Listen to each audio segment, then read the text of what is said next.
નમસ્કાર, હું ડૉક્ટર નૂતન ગોકાણી, આમ આદમી પાર્ટી, સિટી પ્રેસિડેન્ટ પોરબંદર.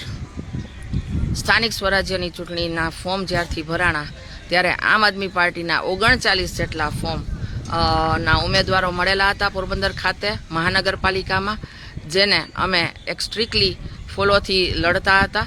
અને ત્યારબાદ ફોર્મ ભરાઈ અને જ્યારે બધાનું નામ બહાર આવી ગયા ત્યારે એમના તરફથી તે દરેક કેન્ડિડેટ છે એમના ઘરે એમના ફેમિલી દ્વારા અને તમામ દ્વારા પ્રેશર આપવામાં આવ્યું, માનસિક રીતે, લાગણીની રીતે, અને એક ડર બતાવવામાં આવ્યો કે તમે લોકોના ધંધા બંધ થઈ જશે, તમારે લોકોને આવું થશે.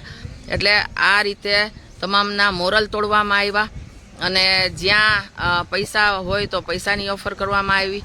અમે લોકો બહાર નીકળી ગયા ડરના માર્યા કે ભાઈ ગામમાં રહેશું તો બધા લોકો હેરાન થશે, માનસિક રીતે જેમના ફેમિલી છે એમને ટોર્ચર થાય છે, તો એ વસ્તુ ખૂબ ખરાબ છે. એટલે અમે બહાર નીકળ્યા. આજે સવારે અમારા એક વોર્ડ નંબર 3ના ઉમેદવાર અરભમ કારાવદરાને પણ સવારના પોલીસ પકડી ગઈ છે, જ્યારે એને 2 વર્ષ પહેલાંનો ગુનો, ખોટી રીતનો ગુનો કાઢ્યો છે, જેમાં એ ભાઈની સાઇન નથી. અત્યારે એમના ધર્મપત્ની દોડાદોડ છે. આ રીતે લોકશાહી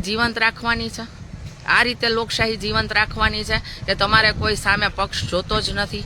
અને એટલી બધી ડીલ અટાણે મને પણ આવે છે ફોર્મ ખેંચવા માટે, જે મારા માટે ખૂબ દુઃખદાયક છે, કારણ કે અમે એક પાર્ટીને સાથે રહી અને આ વસ્તુ કરી રહ્યા છીએ. તો આ અમારા માટે ખૂબ દુઃખદાયક છે. સત્તા પક્ષે આવું ના કરવું જોઈએ અને લોકશાહીમાં લોકોની સમસ્યાઓને સાંભળવી જોઈએ.